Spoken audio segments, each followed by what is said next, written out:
हाँ तो बच्चों, कैसे आप सभी? मैं आशा करता हूँ आप सभी ठीक होंगे। और आज हम कक्षा 12वीं रसायन विज्ञान जो आपका यूनिट 1 चल रहा है विलियन, उसमें हम बहुत ही महत्वपूर्ण टॉपिक पढ़ने वाले पीपीएम सांद्रता। तो बच्चों, पीपीएम सांद्रता क्या होती है, तो इसकी परिभाषा के साथ साथ इससे संबंधित हम सवाल भी करेंगे, क्योंकि एग्जाम के हिसाब से बहुत ज्यादा आईएमपी होने वाले हैं।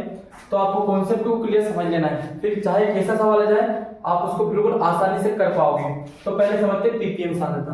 तो बच्चों, पीपीएम का मतलब क्या होता है? पीपीएम होता है पार्ट, ठीक है, पार्ट्स पर मिलियन। मिलियन मीन्स यहाँ पर मिलियन का मतलब होता है 10 लाख। क्या होता है मिलियन का मतलब? 10 लाख। यानी कि प्रत्येक 10 लाख भाग में उपस्थित विलेय के जो मोल होते हैं उनकी संख्या को हम कहते हैं पीपीएम सांद्रता। जैसे मैंने आपसे बोला, जैसे फॉर एग्जांपल मैंने बोला दिल्ली में ऑक्सीजन O2 की जो पीपीएम है, मैंने बोल दिया कि मान लो 20 पीपीएम। कितना है? 20 पीपीएम। यानी ऑक्सीजन वहां पर कितना है? 20 पीपीएम, ऐसा मान लिया मैंने। तो इसका मतलब मैं बात आपसे कर रहा हूं कि वहां पे प्रत्येक 10 लाख भाग में, कितने भाग में?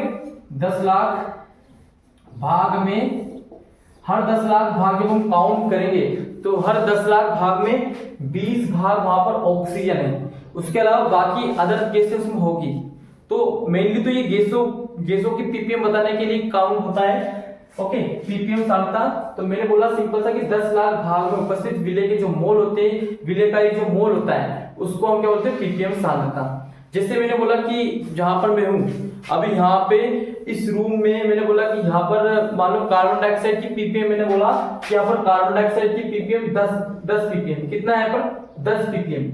मेरे कहने का मतलब क्या है? तो मेरे कहने का मतलब यहाँ पे ये कि 10 लाख जो भाग है, कितना भाग?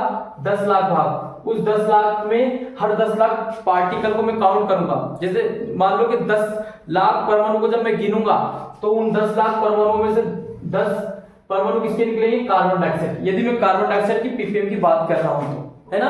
भले ये प्रदूषण, जब हम प्रदूषण नापते हैं बाहर, जब जो शहर होते हैं तो वहां पर इसी को पीपीएम में काउंट किया जाता है। मतलब वो जो मीटर होता है वो ये बताता है कि यहाँ के एटमॉस्फेयर का पीपीएम कितना है, और वो कंट्रोल कैसे किया जाता है। तो पहले उसको काउंट किया जाता है कि किस प्रकार से हमें ये पता चल सके कि यहाँ का पीपीएम कितना है। तो बच्चों बिल्कुल सिंपल सा है, हमें यहाँ पर परिभाषा सिंपल से क्या हो जाएगी?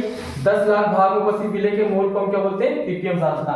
यदि पीपीएम का मैं सूत्र की बात करूं, ओके, पीपीएम सांद्रता यदि मुझे निकालना है तो इसका सूत्र भी होता है, इसका सूत्र होता है विलेय की मात्रा। क्या होता है सूत्र? विलेय की मात्रा अपॉन विलियन की मात्रा इनटू 10⁶। ये सूत्र आपको यूज कर लेना है। किसी की भी हमको पीपीएम सांद्रता निकालना तो वहां पे विलेय की मात्रा लिखें आप, अपॉन विलियन की मात्रा को लिखते हैं इनटू 10⁶। 10⁶ मतलब होता है 10 लाख। इस सूत्र को आपको यूज करना है। चलो इससे संबंधित एक सवाल करते हैं ताकि वहां से आपको चीजें क्लियर हो जाए। ओके बच्चों, इसको क्लीन कर लेते हैं। हाँ तो बच्चों, हमने क्वेश्चन लिया है 1000 ग्राम विलियन में 100 मिलीग्राम कैल्शियम कार्बोनेट घुला है, विलियन की पीपीएम में सांद्रता ज्ञात करनी है। तो इस टाइप का जब भी क्वेश्चन आता है तो सबसे पहले पीपीएम सांद्रता का सूत्र आपको लिख लेना है। तो मैं क्या करता हूँ, सबसे पहले पीपीएम सांद्रता का सूत्र यहाँ पे यूज करता हूँ। वो होता है विलेय की मात्रा। क्या होता है? विलेय की मात्रा अपॉन विलियन की मात्रा। विलियन की मात्रा। बस आपको ध्यान रखना है कि ये दोनों जो मात्रा हो, विलेय और विलियन की, ये एक ही रूप में होना चाहिए। जैसे यहाँ पर ग्राम है, यहाँ मिलीग्राम है, तो दोनों को एक रूप में आपको लेके आना है इनटू 10⁶। तो मुझे एक चीज पता है, जैसे विलियन की मात्रा ग्राम में है तो क्यों ना मैं विलेय को भी किस में कर लूं? ग्राम में। तो मुझे पता है कि 1000 मिलीग्राम जो होता है उसको मैं 1 ग्राम बोलता हूँ। क्या बोलता हूँ? 1 ग्राम। मैं क्या कर रहा हूँ? मिलीग्राम को ग्राम में कन्वर्ट कर रहा हूँ। पर आप यहां से देखेंगे तो यहाँ पर क्या 100 मिलीग्राम है, तो मैं क्यों ना इसको 100 कर दूं। तो 100 करने के लिए मुझे 10 का भाग देना पड़ेगा। यानी जैसे मैं इसमें 10 का भाग दे दूंगा तो बराबर के इधर भी क्या करना पड़ेगा? 10 का भाग देना पड़ेगा। तो जब मैं 1 0 से 0 कैंसिल करूंगा तो मेरे पास आ जाएगा 100 मिलीग्राम बराबर 1/10 ग्राम। ओके, मतलब हमारे पास क्या हुआ, दोनों क्वांटिटी 100 मिलीग्राम का मान भी मेरे पास ग्राम में आ चुका है और विलयन तो पहले से ही 1000 ग्राम है, तो मैं सूत्र में रख देता हूं, आपका आंसर आ जाएगा। विलय की मात्रा कितनी है मेरे पास 1/10, तो मैंने लिख दिया 1/10 अपॉन विलयन की मात्रा कितनी 1000, तो ये 1000 आपका ऐसा कैसे इनटू 10 की घात 6। तो बच्चों देखिए आप ये 1/10 है, 1/10 तो इसको जब इसके साथ लिखेंगे तो क्या जाएगा 1/10 और 3 जीरो ये, यानी कि टोटल कितने जीरो जाएंगे 1 2 3 4 जीरो, मतलब 1/10 को जब मैं इसके साथ लिखूंगा कंबाइन करके ये अपॉन में इसके साथ आ जाएंगे 10 की घात 6 आपका ऐसा कैसे। अब 10 की घात कितनी 6, तो यहाँ पर 10 की घात 4 है हमारे पास, तो 10 की घात 4 में से 10 की घात 6 को हम कट करेंगे तो कितना बचेगा 10 की घात 2, या हम बोल सकते हैं 100। तो ये आपका क्या रहेगा आंसर। यानी कि मैं अब सिंपल वे में आपको बताता हूं, यानी हर 10 लाख भाग में, कितने लाख भाग में 10 लाख भाग में वहां पर कितना है 100 भाग किसके हैं कैल्शियम कार्बोनेट के हैं।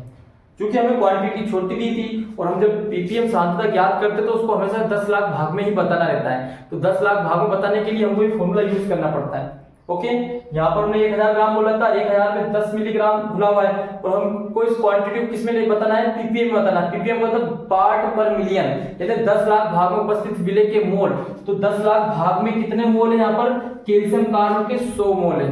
ओके, इस प्रकार से हम किसी भी टाइप का क्वेश्चन हम आसानी से कर सकते हैं। तो मैंने बिल्कुल आसान तरीका आपको बता दिया है, पीपीएम सांद्रता संबंधित सवाल आ जाए, डेफिनेशन आ जाए तो आप कर सकते हैं और वीडियो के लास्ट में आप नोट्स वहां से जो उपलब्ध होंगे वहां से आप बना लेना, तो आपको आसानी समझ में आएगा। ठीक है, आज के लिए इतना ही है। कल हम बहुत ही महत्वपूर्ण टॉपिक पढ़ेंगे राउल्ट का नियम, जो कि एग्जाम में 100% हर बार आ रहा है, हर एक साल में एक बार वो आ रहा है, तो उसको आपको ध्यान से अगला जो वीडियो है वो आपको देखना है। ठीक है, फिर कल मिलते हैं, तब तक के लिए बाय बाय, जय हिंद जय भारत।